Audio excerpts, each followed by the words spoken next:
Good afternoon. Thank you for coming. I prayed for terrible weather so that we get more people. No, I didn't really. But I don't know if you made a good discernment or a bad discernment because it's so beautiful outside. But I'm delighted that you're here. I'm very glad that you're here. And we're in our third session now. Today, we're going to do a good bit of review today because we've now looked at the 4 states of being, The 3 that Ignatius gave and the one that I was cheeky enough to add to Ignatius. So that's the most important thing. In a way, you have to have that foundation of those 4 states of being to go any further in the riches of discernment of spirits. So we're going to do some review today, and I even have a few case studies for us to look at. So that'll be kind of fun. And then hopefully we'll move a little further along too. I'm also hoping to end a little bit early today.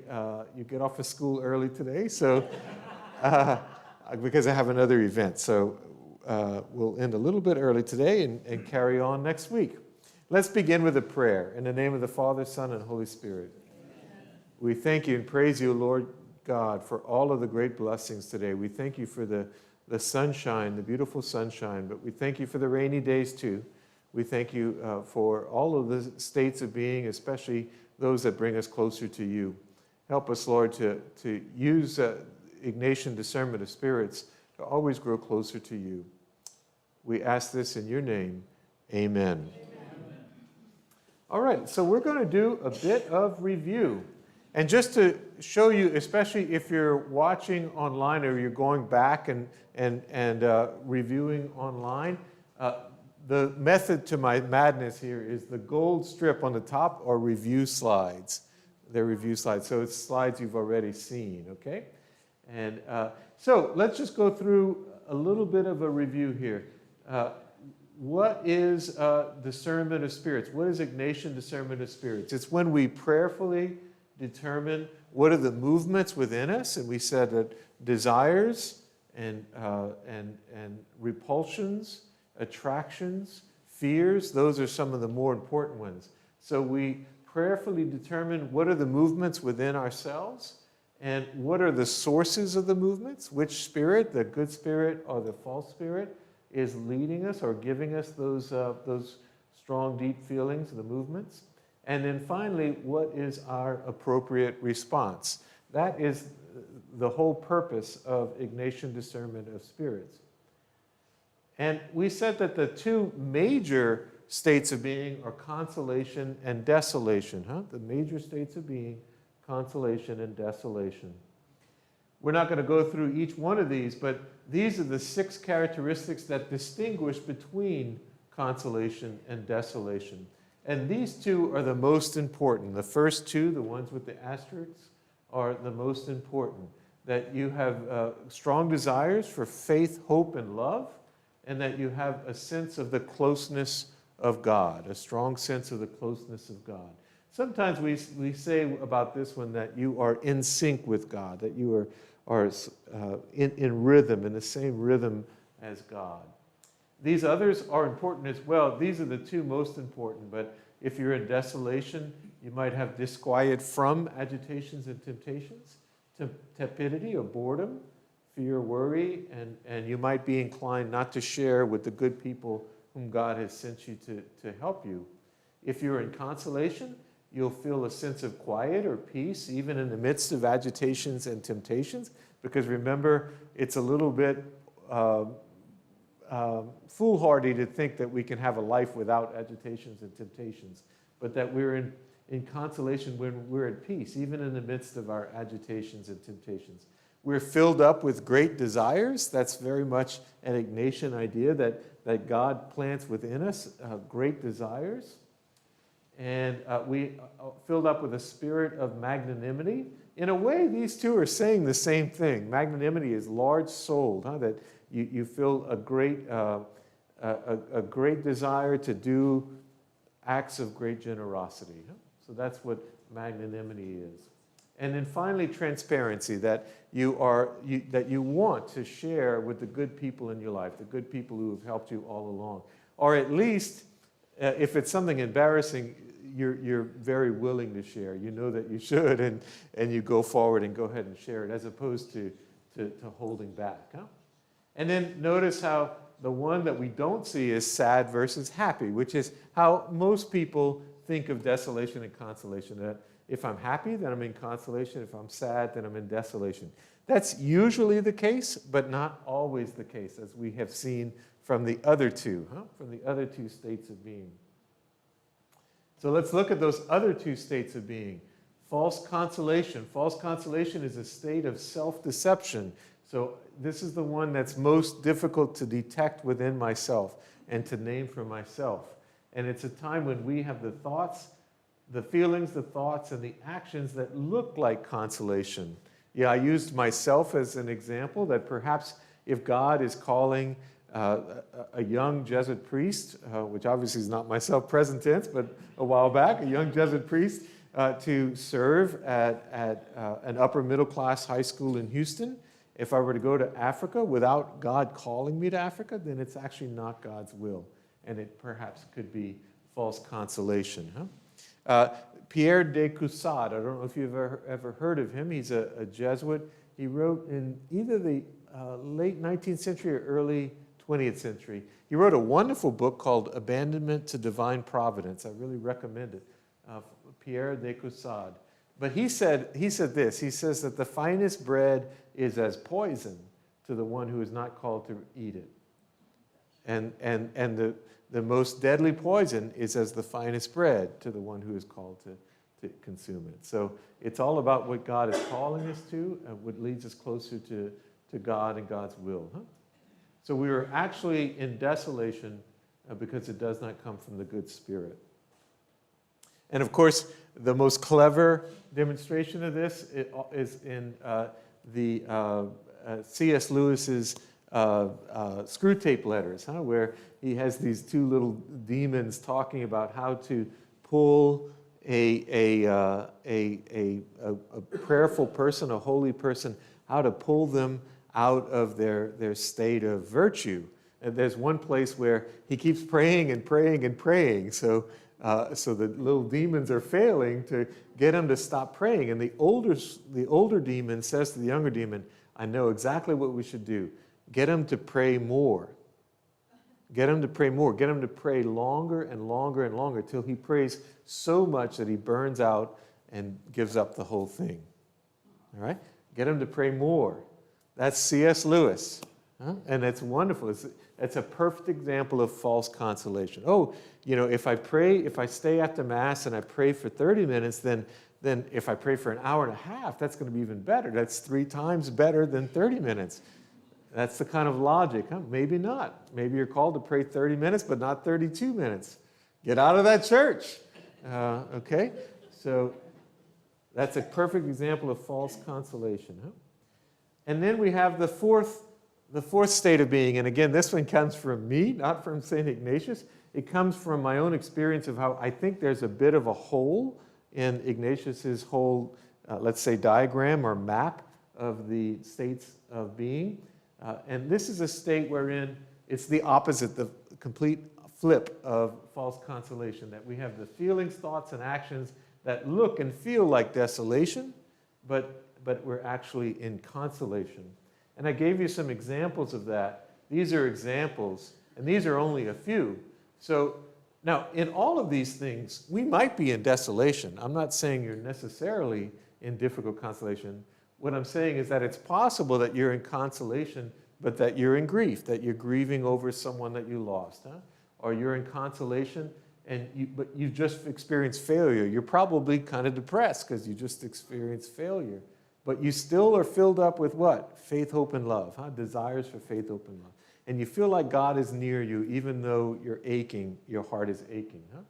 Unrequited love, that you've fallen in love with someone and they don't have the same feelings for you. There's no sin there. There's nothing evil. It's human life. But if you are sad about that, but you're still filled up with great desires for faith, hope, and love, then you are in consolation, but it's a difficult consolation. And maybe clinical depression or anxiety for that matter. And then finally, we talked about the dark night of the soul, terribly dry prayer, for example. It's possible that you are in this dark night of the soul. That's the term of John of the Cross. But that you're not in desolation, you're in consolation, okay?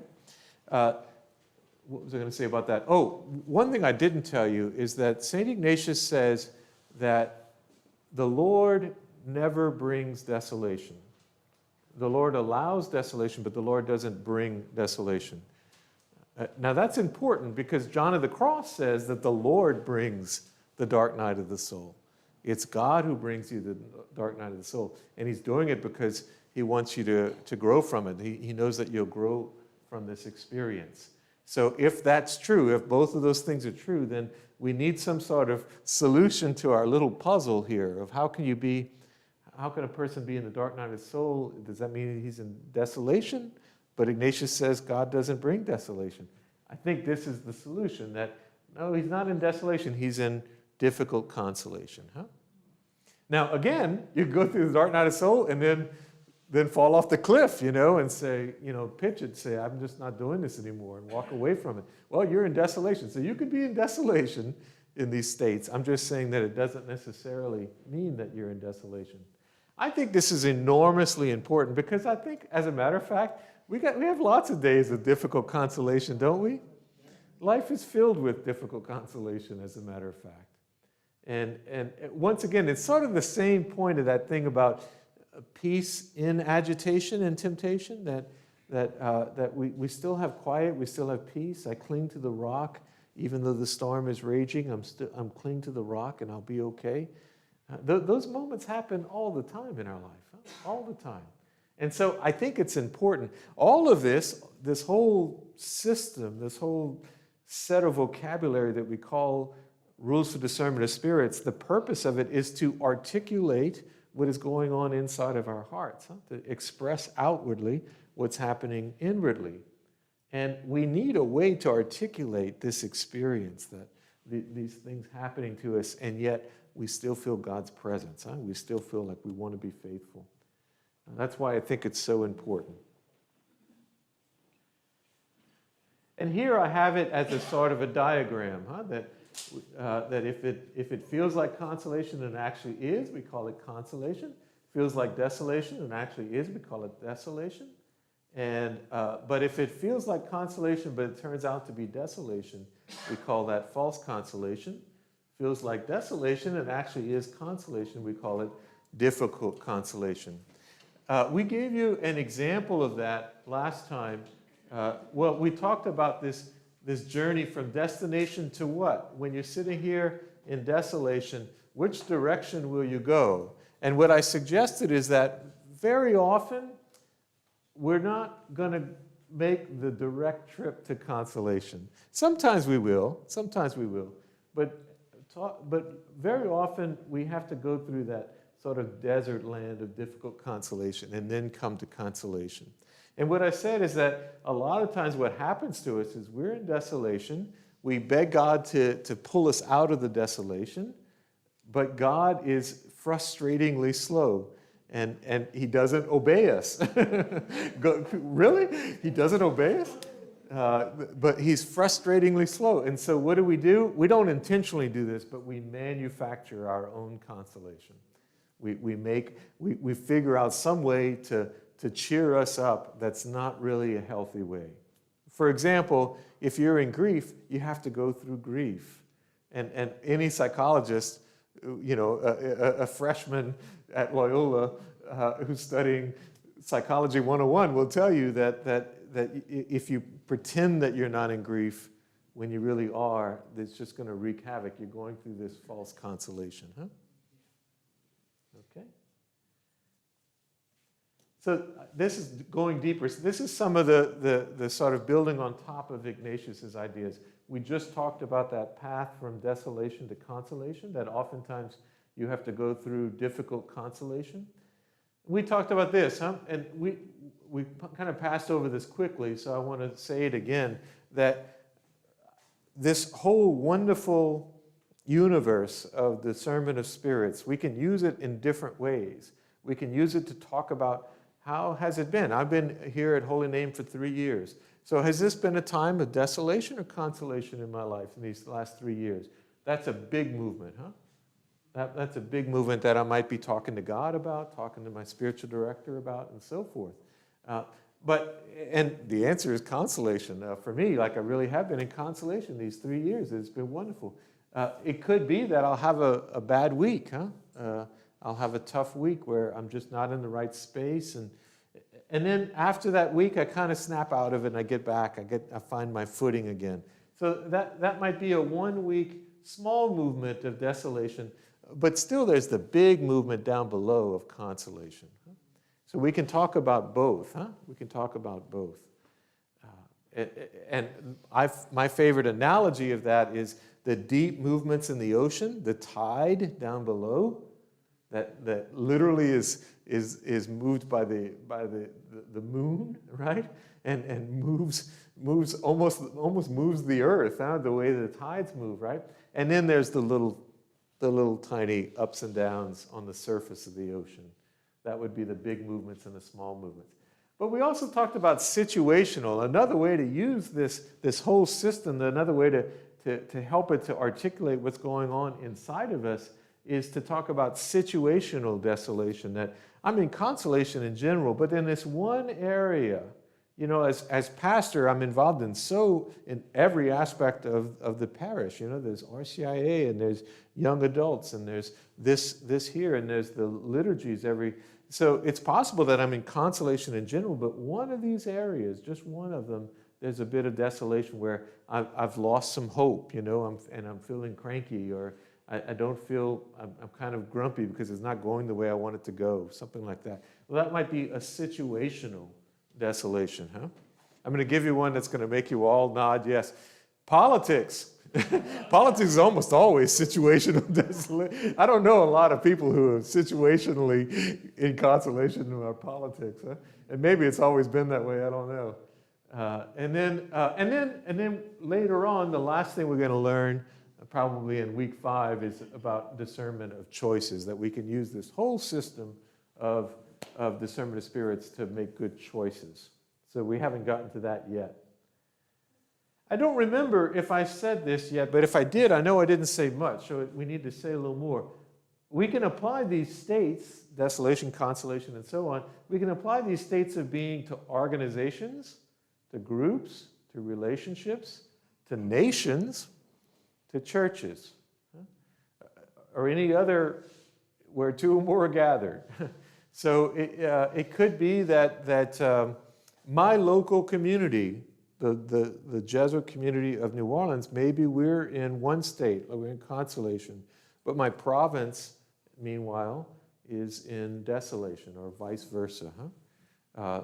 I think at times the nation of the United States or any other nation might be in one state or another. Huh? The church, the Christian church, but also the Catholic church. Maybe the Catholic church is going through one state or another, desolation or consolation, or one of the others, false consolation and so on. So we can use them for all of those things. Huh? If I worked in a Catholic high school, it could be that the English department is in consolation while the math department is in desolation. So every group, every relationship, every friendship, huh? Every friendship. So we can use this in all sorts of ways. This is why I love it so much, why I think it's so valuable, huh? That we can use this new vocabulary that Ignatius has given us to articulate the experiences that we're having, huh? So I'm going to give you case studies. Let me just pause for just a moment and see if you have any questions about these 4 states of being.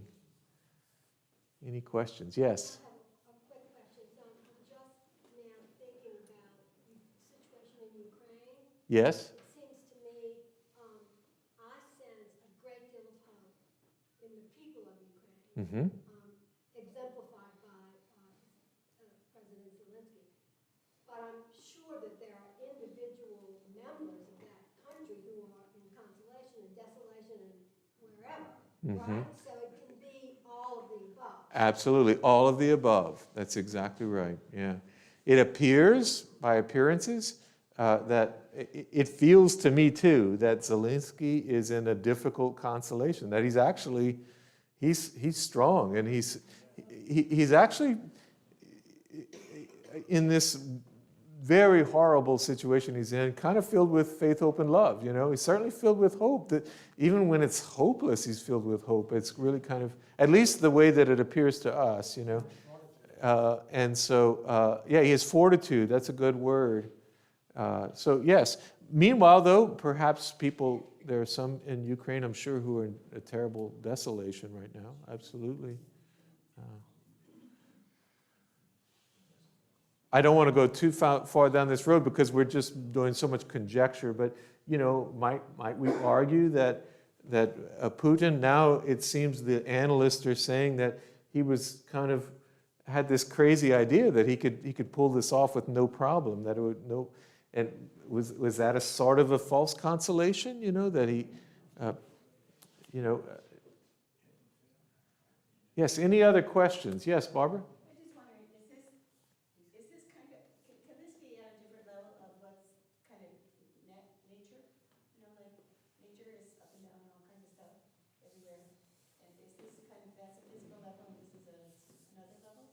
Yeah, perhaps. I haven't really thought about it, but I like that idea. I like that idea that maybe it's in sync somehow with nature or it reflects nature. I don't know how it would, but because we don't know what it's like to be a cow, for example. And the reason I say that is because all of this is dependent on consciousness. Rhythms of life. Okay, yes. Mm-hmm. Mm-hmm. Good. Any other questions before we do our case studies? I have some wonderful, juicy case studies here that I'm very proud of. So we have 4 here.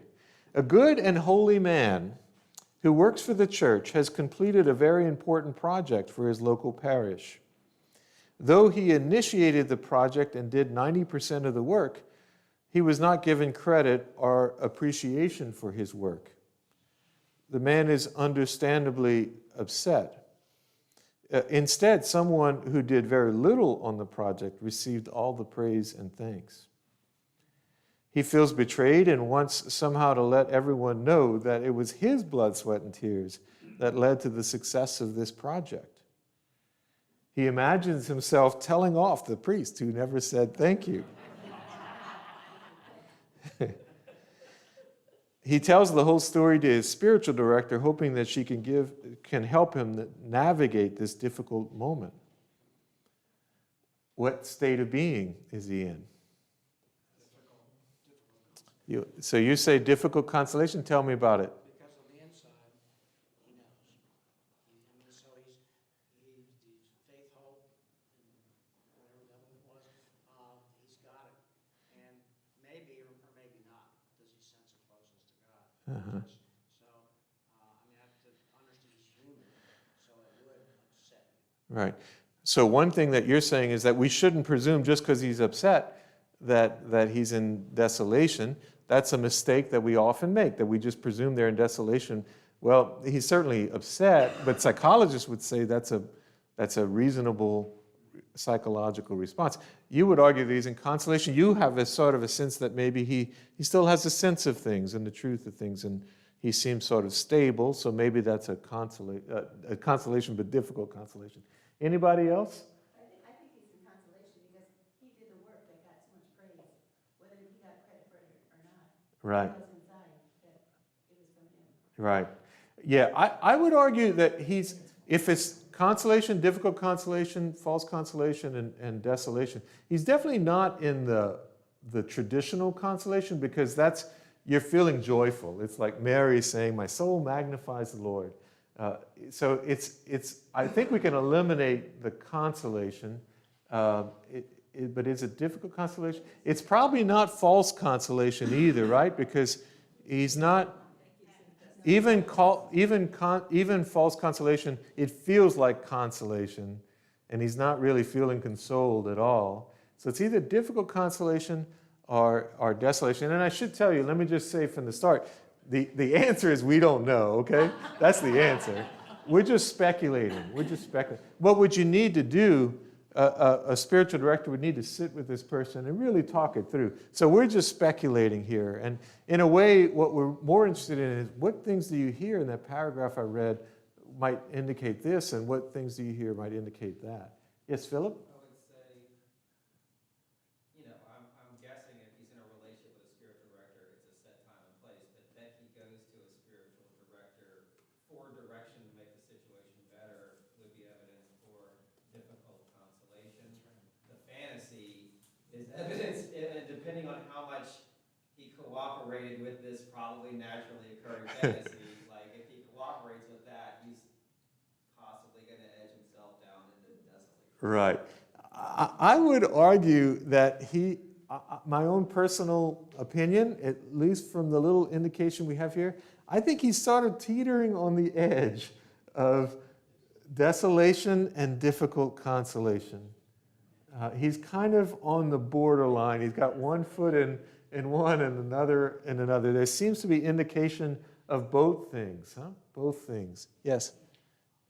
Me? Yes. I was going to say, is there a term of temporary desolation? Yes. Because the things that made me, here he is, a man of God, working so hard, and then this human evil, not whatever, what you call the false spirit, Mm-hmm. brings in my pride, my recognition, sort of like what Tom was saying. He kind of knows, but then he's got this whole angry Yeah. scenario. So might it be a temporary? Right, and that's what I meant by that small movement. So it's possible that he's in consolation on the whole, but there's a moment here. He's got a moment of desolation. That's an extremely good speculation. Did you want to say? Well, the opening statement indicated he's probably in consolation, but to answer the question, it depends on his motivation. If he started off looking for credit, then that'd be disconsolation. Right, okay. So it depends on, we have to look at his motivation, huh? His motivation for acting. Yes, Patricia? I could make an argument, though, for false consolation.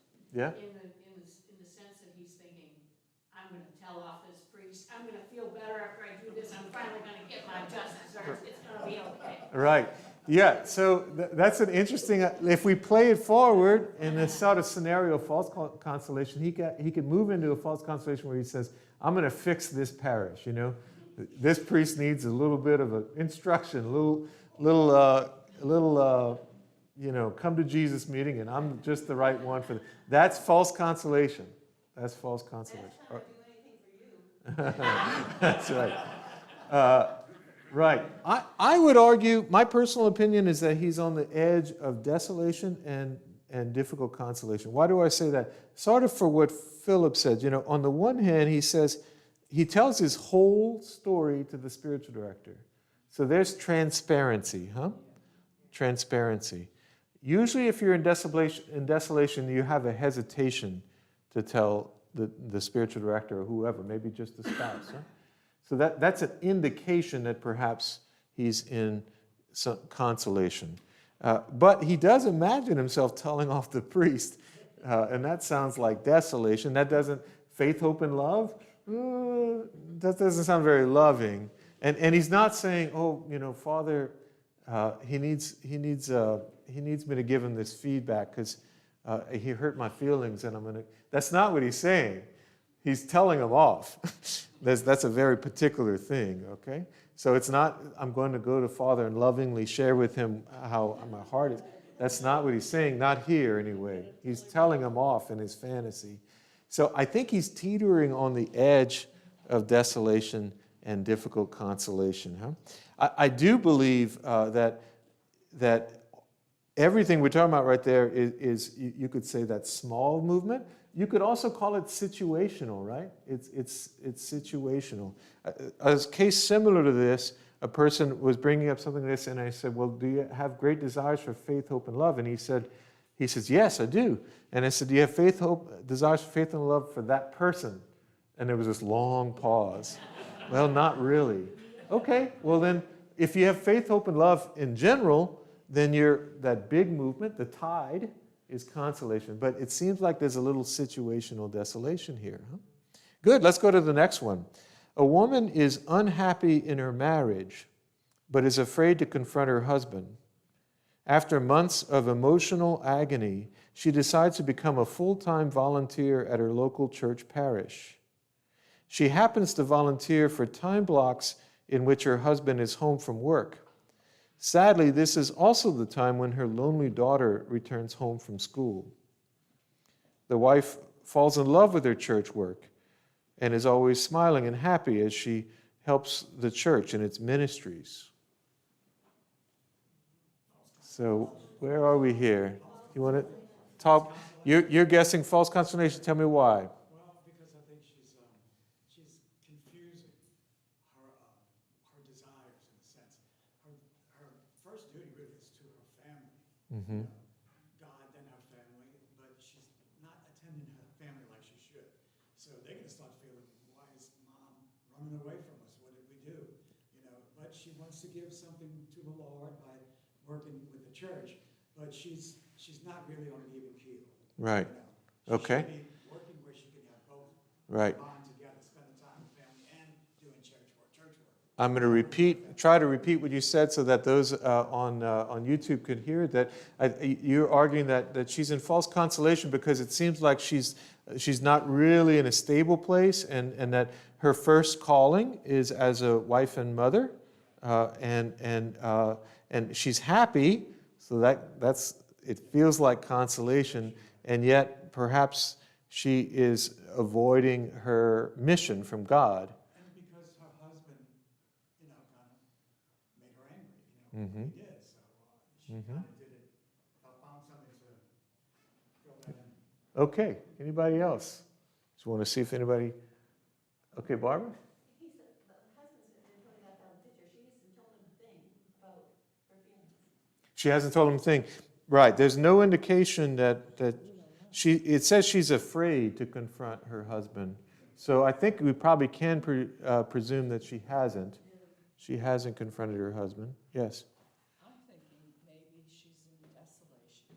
In desolation? Because she's not having any of those feelings, the false feelings that she's getting from the work is that really bringing her closer to God, or all of the other points that she's not speaking up, she's avoiding, she's in the dark. So She's in the dark, and yet it says what? It says that she's fallen in love with her church work and she's smiling and happy. So that seems to indicate the feelings of consolation. yeah, okay. That's the thing. I would argue that she's in false consolation. At least there's a chance that she's in false consolation. Why is that? Well, I think that her mission, as you said, her mission is first of all to be a wife and mother.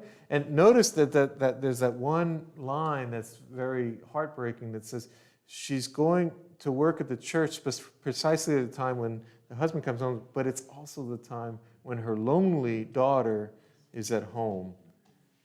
And her mission is faith, hope, and love, like all the rest of us, but a parent's mission is faith, hope, and love towards the child. And there's no indication that she's even aware, like she doesn't seem to be aware of her daughter, like and what's the implications of her daughter. She's smiling and happy, so there's the feelings of consolation. It does seem as though perhaps this is a way of avoiding. So here we have an example. Let's see. Here we have an example of. I think she's a person who was in desolation because she's hurting from her marriage, and she felt really bad. She wasn't getting any consolation from God, so she sort of manufactured her false consolation. And it's a calling, and it's a good one. It looks great on paper. Who would say that this woman, she's volunteering at church? This is wonderful, and she's happy even. So of course this is from God. But if God has actually called her to be over back at home with her daughter right now, or maybe God is calling her to do a very difficult thing, confront the husband, and what would that lead her to? Difficult consolation.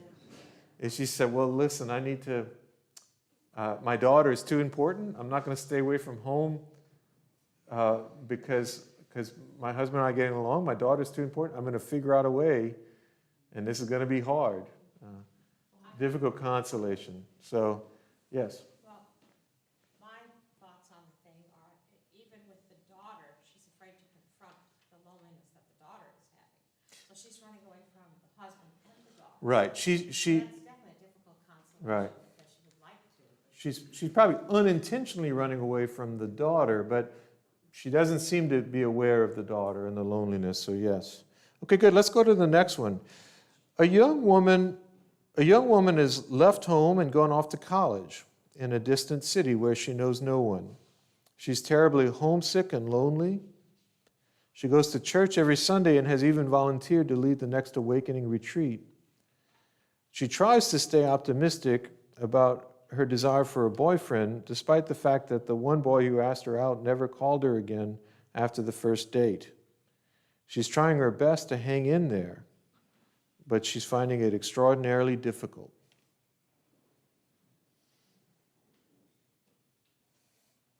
It's silence. Extremely difficult consolation. That's what I thought. Difficult consolation. Do you want to share, please? She has so many things on the negative side. I'm thinking difficult consolation because she can't change who she had to leave, but yet misses everything. Right. I think we can eliminate consolation because she's feeling so terrible. We probably can eliminate false consolation too. I don't see anything like that here. So it's either difficult consolation or consolation, and you're guessing it's difficult consolation. Why do you say difficult consolation instead of desolation? Well, she's going to go home eventually, you know, Mm-hmm. that. I mean, She's going to go home eventually? Okay. The situation she's in is just seems to be, you know, it weighs on her heavily. Right. Yes. Well, I think you said that she keeps trying, she keeps trying, Yes. and that's, It does say that. Let's see. She's trying her best to hang in there. I would guess that this is difficult consolation because she's trying her best to hang in there. She's you know, it's hard. She's having a rough time. It's really tough. She hasn't gone home, you know. She didn't get on a plane and go home, which sometimes college kids do. They just pack it up and go home. She's there, and she's going to church every Sunday, and she's even volunteered, so she's making proactive steps. And it even says she's trying to hold hope despite the fact that she's had some failure in her love life. But she's holding on to these little slivers of hope. It feels like difficult consolation to me, huh? It feels like difficult consolation. But it's hard, right? She's in a very hard place. And I bet she has lots of temptations to despair. One time I asked a novice about where they were in their state of being, and you know, I had taught him all of this, and he said, I think I'm in difficult consolation. He says, I'm getting a lot of invitations from the false spirit, like little invite cards to go to, and he says, I'm getting one after another invitations from the false spirit. I think she's probably getting a lot of invitations for despair. She's probably like looked at flights home, things like that. But she's hanging in there. She's holding on. So I would argue it looks like difficult consolation. Okay, one last one. A Jesuit has been teaching sophomore English in the same school for many years. His only friend in the community has just been transferred. He is lonely and bored. In the middle of one sleepless night, he gets an idea for a new ministry to the moms of the students.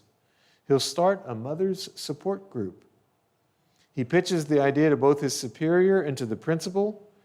Both are skeptical, but they do not stop him. Over the course of the year, he founds and facilitates an intensely active group. Over time, he begins to neglect his classes. Having less time for grading, he gives fewer writing assignments and no longer turns his grades in on time.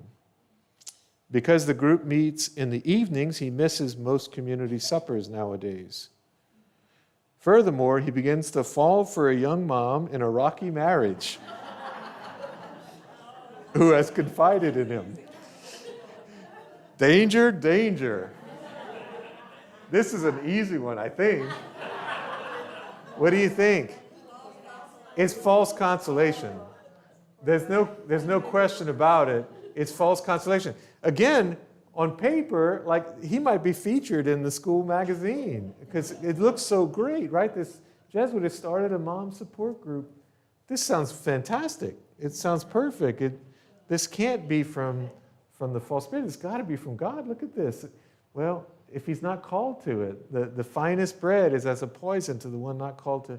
So, and look at the fruits of it, huh? He's missing supper. He's not turning in his grades. And there's a clue here that we haven't talked about much. He brings it up to his superior and his principal. And by the way, that's a bit of a sign of consolation that he's being transparent. If he'd done that, if he'd started the group without even talking to the principal, that would be a strong sign, huh? A strong sign. But he did bring it up. And what does it say? They're skeptical, but they don't object. Well, that skepticism, we want to look out for that. I'm going to talk about that in just a little while, about our response to false consolation.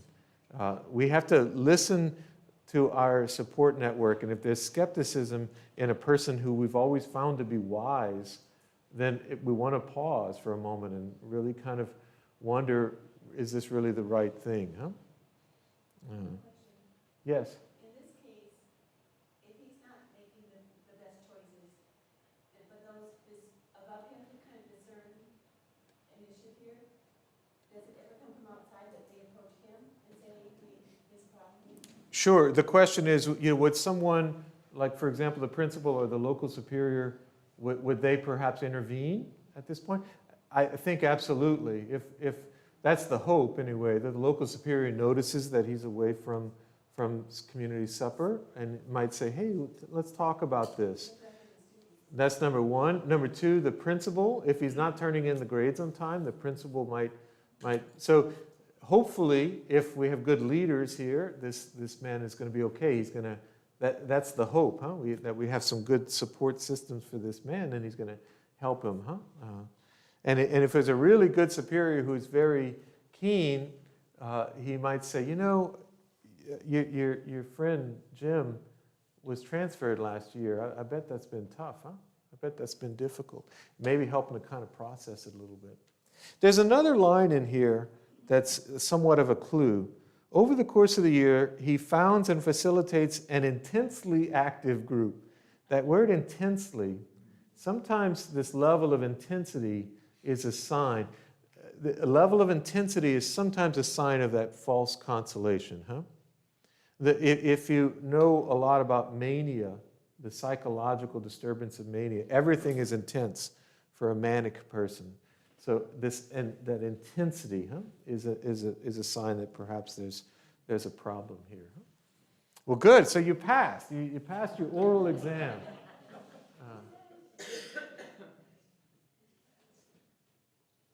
So where are we now in our whole workshop as a whole?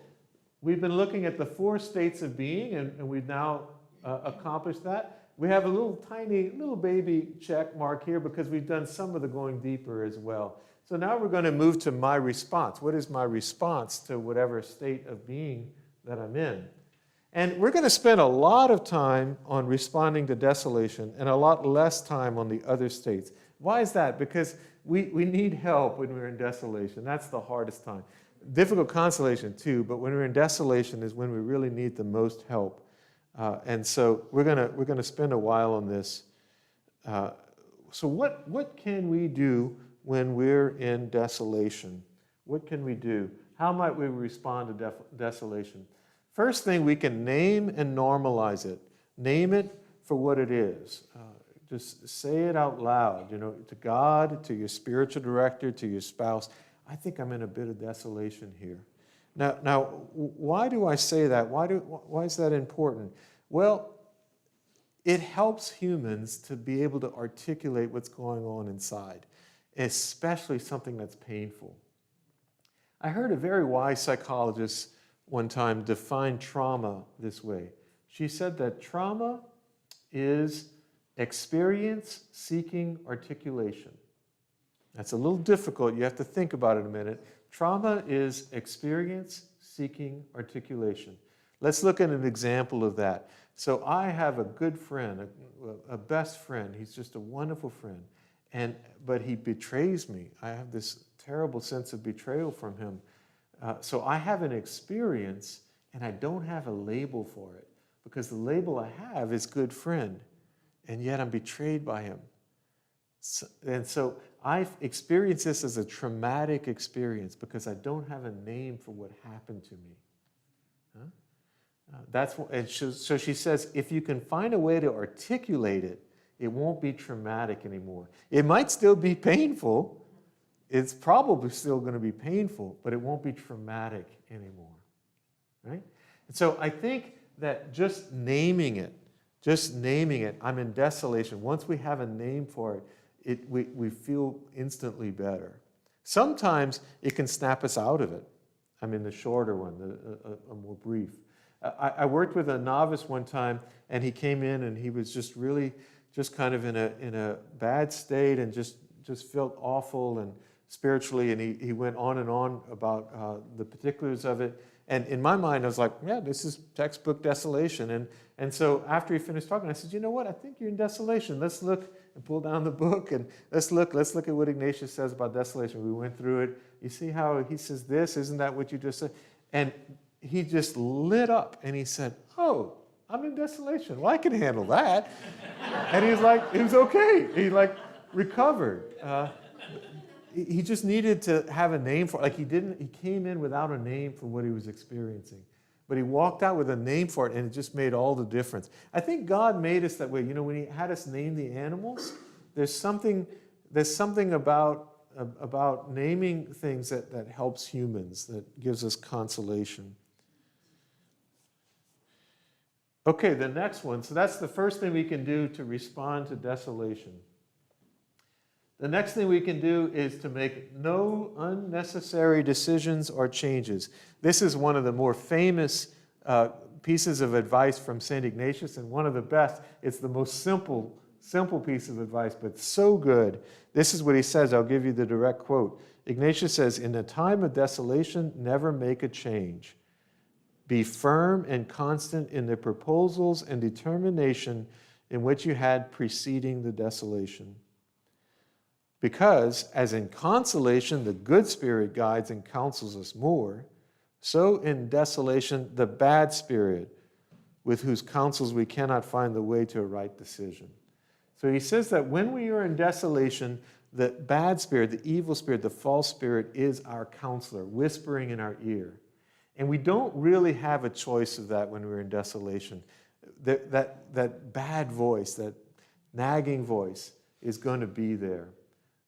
And so that's our counselor. So we're getting bad data from this. We're getting false misinformation, huh? And therefore we can't make good choices. And so if we're able to hold on, now sometimes you have to because there's a deadline or something, huh? But if there's not a deadline, if you're not forced to make a decision, if you're able to just hold on till you're in a better place, then it'd be better if you don't make any decisions, huh? Any unnecessary decisions. And don't make any changes, huh? Because remember that I showed that fourth thing, and when you're in desolation, a lot of times you feel terrible, so you make some radical change, and that might be a false consolation, huh? Better maybe to just hold on. Better to just hold on. You know, the story of the serpent in Genesis chapter 2 is the story of the false spirit counseling. Huh? The false spirit counseled Adam and Eve. He gave counseling. And a very wise novice one time came back praying that story. He said, you know, the Adam and Eve's problem was not eating the apple. It was that they gave the false spirit an audience. They allowed the false spirit to entertain their thoughts. Huh? And so that's what happens in desolation. The false spirit is sort of whispering things in our ears. And they're whispering bad data. So we can't really make good choices when we're in desolation. And yet, what are we inclined to do? We're inclined to make a change because it feels awful. It feels terrible, so we want to change something. So that's where the rub is, huh? That's where the problem is. Rely on your support network. What's my support network? It's very simple, and I made up the term support network in this spiritual case. But it's very simple. It's just your elders, and by elders I mean anybody who's a little further down the spiritual path than you, whether it's a priest or a sister or a layperson or maybe even, your neighbor or your sister that you feel like, the truth is she's a little more mature than you spiritually and you kind of need her to guide you, huh? Or somebody you've always sort of gone to, a spiritual director. That's what I mean by elders. So elders, companions, and I use that word companions, distinguish it from maybe friends, because some of us have friends that are fun, and they're the friend you want to go to the Mardi Gras parade with, but they're not bad, but they're not very helpful when the times get tough. But then there's your companions, huh? Like those that when the times get tough, they're the ones who are going to be at your side. So that's your companions, your elders, your companions, and then the church, huh? And the church in two ways. One would be the sacraments, and the other would be church teaching.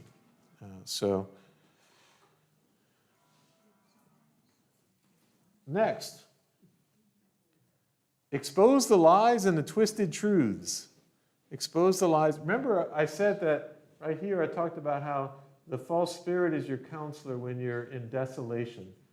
And what is the false spirit telling you? The false spirit's telling you lies. Okay, fine.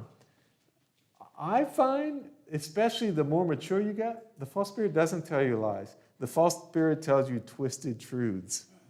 The false spirit tells you something that's true, but just with a little strange spin to it. It's almost like the circus mirror that kind of elongates you, or it's you, but it's not a correct image. It's not a sharp image. It's twisted just a little bit, huh? So I think that when we listen, when we're in desolation, we're hearing the false spirit give us twisted truths. And this is especially true if we're more mature spiritually. If we're less mature, then just the lies work. But if we're more mature, we hear a truth, but it's not the whole truth. It's only half true, or it's a true, but it's somehow skewed a little bit. So my friend betrays me. So now I say he's not my friend anymore. He doesn't like me. Well, maybe it's not that he doesn't like me, but he's upset with me right now. The truth is he's upset, but then it's twisted, huh? It's twisted. Therefore, he doesn't like me. So one thing we can do is like, what are the twisted truths? One thing I like to do in spiritual direction is say, write down all of the lies and the twisted truths. Like literally write it down. What are you being told? Like that man who was not given the credit for all of his work, he had this fantasy in his head of telling off the priest. So what's the twisted truth there? That he needs to be taught a lesson. The priest needs to be taught a lesson. Well, that may be a truth. Maybe the priest needs to be taught a lesson. But there's something not quite, there's a bit of twist in here, right? Are you the one to teach the lesson? Are you going to teach it well, given how angry you are at the moment? So there's a bit of a twist in the truth here, huh? Good. Next. Be gentle and encouraging to yourself. And this is from Ignatius himself. I love this quote from Ignatius. He says, "Let the one who is in desolation consider how the Lord has left him in trial in his natural powers, so that he may resist the various agitations and temptations of the enemy, since he can resist with divine help, which will always remain in him, though he does not always clearly feel it. For the Lord has taken away from him great fervent, abundant love, intense grace, leaving him, however, with sufficient grace for eternal salvation." That's a beautiful line. Ignatius here is trying to be encouraging and gentle. Huh? You have sufficient grace. And yes, maybe the Lord has left you without the good feelings and the fervor, but he's left you with enough grace, with sufficient grace. And it says, so that he may resist, since he can resist. He can resist. He can resist. Ignatius is speaking words of encouragement to the person in desolation. When we are in desolation, we need to sort of speak kindly to ourselves, to say nice things to yourself. It's an easy target for making fun or mocking when a psychologist says, say good things to yourself. Say, I'm a pretty good guy. I'm good enough, I'm smart enough, and gosh darn it, people like me, right? From Saturday Night Live. It's easy to mock that. But the truth is, studies have shown when we say nice things to ourselves, we believe it. So okay, maybe it sounds corny, but it actually works. It actually works. And so be gentle and encouraging to yourself. And also to tell yourself that it's only temporary. Because one of the false lies, one of the lies of the false spirit is that this is going to last forever. When you're in desolation, it feels like it'll always be this way. So you remind yourself that this is temporary. And sort of force yourself to have hope. Make a decision to live out of a hope that you're not feeling right now. Huh? That's all of the encouragement, huh?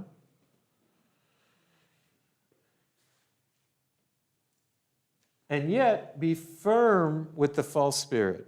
So these two go together. Be gentle and encouraging with yourself. Be firm with the false spirit. Gentle and encouraging with yourself.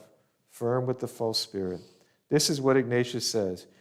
The evil spirit, now this is a contemporary spin on what Ignatius says.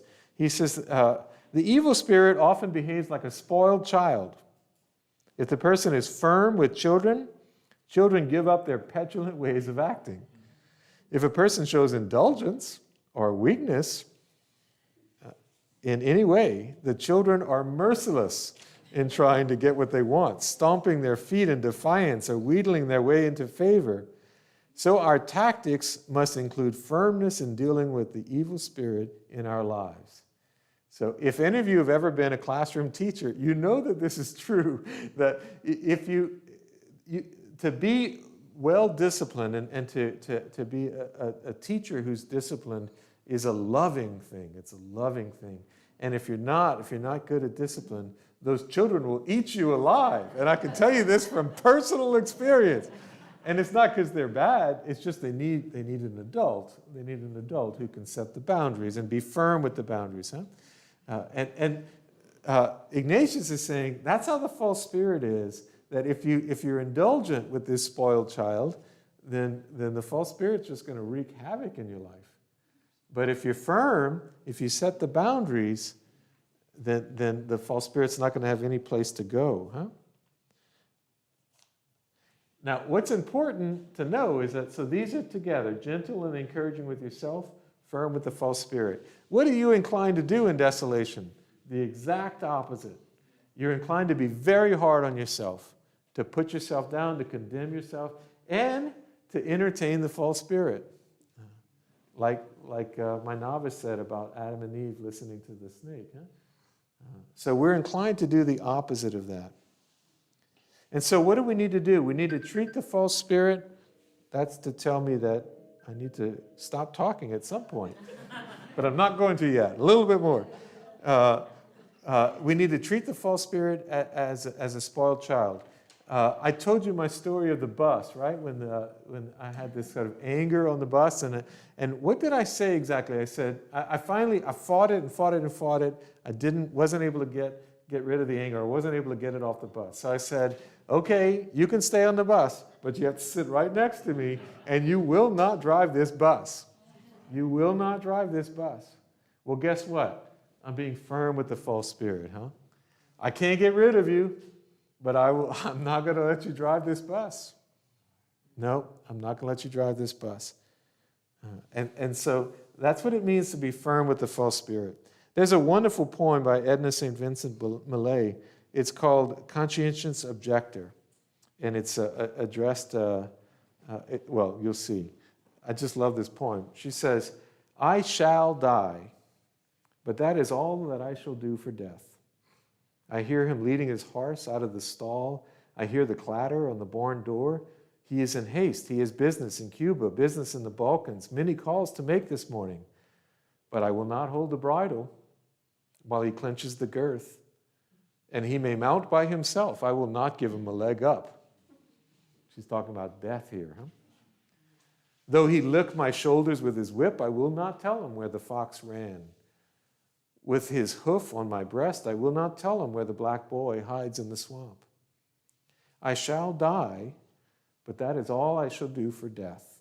I am not on his payroll. I will not tell him the whereabouts of my friends, nor of my enemies either. Though he promised me much, I will not map him the route to any man's door. Am I a spy in the land of the living that I should deliver men to death? Brother, the passwords and the plans of our city are safe with me. Never through me shall you be overcome. Isn't it beautiful? I shall die, but that's all I will do for death. So desolation, okay, well, I'm in desolation, but I'm not going to let it get the best of me. Again, guess what? If you're saying that and it's really coming from your deepest heart, guess what you've moved into? Difficult consolation. This person is in difficult consolation, right? But because she's not letting death have anything else but death, She will not give death a leg up. As opposed to what? Sometimes we feed death, the spirit of death in our, like we're upset and we're just in a bad space and we just sort of feed on that, huh? Feed on that. There's a proverb that you'll never hear. It's never quoted. It won't be on a beautiful poster on the wall, but I really love it. It says this: a sick dog returns to his vomit. That's desolation. We're in we just go back and return to our vomit. Huh? But the dog in difficult desolation, I'll vomit, but then I'm going to walk away. And I'll eat my yogurt and my bland toast. Okay. So that's all we have for desolation. So we've talked about responding to, in a way, the most important thing that we need to respond to, which is desolation. So next week we'll begin there, and we'll talk about responding to the other three states of being. Huh? And then we'll be able to move on to using discernment of spirits to make good discernment of choices. I do have a minute or two. Is there any questions that you have based on what I said? Yes. I have a little problem with number 2. Uh-huh. I understand the basis of it. It's like you just had surgery and anesthesia. You shouldn't be making life-changing decisions. So if you're upset, but it's like if you're in desolation, don't I have to make some decisions? What am I going to do? I mean, maybe it's just a decision to not give up. Mm-hmm. Maybe I'm True. splitting hairs. Right. It just struck me that way that you got to do something. Right. His question is like, if you're in desolation, shouldn't you do something? Shouldn't you be sort of proactive and if nothing else, make a decision not to give up? Yeah, that's true. That's true. That's where that firm with the false spirit would be. So I think you can make a decision to be firm with the false spirit. You can do that. You can make a decision to be a person of faith, hope, and love. But the problem is a lot of times we're in desolation, we make some life decision that we regret later. That's what happens. Because we're very angry, or we're very sad, or we're very scared. Especially those three things. We're frightened, we're sad, or we're angry, and we do something reactive. And then we regret it later. Yes, Philip? I was going to say that's the hint of the unnecessary part. Like, there's Oh. decisions you have to make to get out, and then there's like, what is it? I'm going to start a mother's group. Right. Decisions, which is unnecessary. It's an unnecessary, like the young Jesuit made an unnecessary decision there. He could have made the decision to not let himself become hopeless, but he made an unnecessary choice there. Made an unnecessary choice. I think personally, a lot of times when we're in desolation, it's because we're called to go through something difficult, and we're resisting. I think that's often the case, and so the trick to the desolation, and this is harder. In my opinion, you might argue with me on this. This is probably not PC. I think it's harder for men than for women because I think men love to fix problems. And we can't stand just sitting with a difficult situation. Maybe I'm just talking about me. I don't know. I think, personally, the women in my life anyway, they seem to be a little bit more comfortable with just sitting in a difficult place. They don't have to fix it all the time. So I think a lot of times with men especially, we just can't stand to be in this difficult place.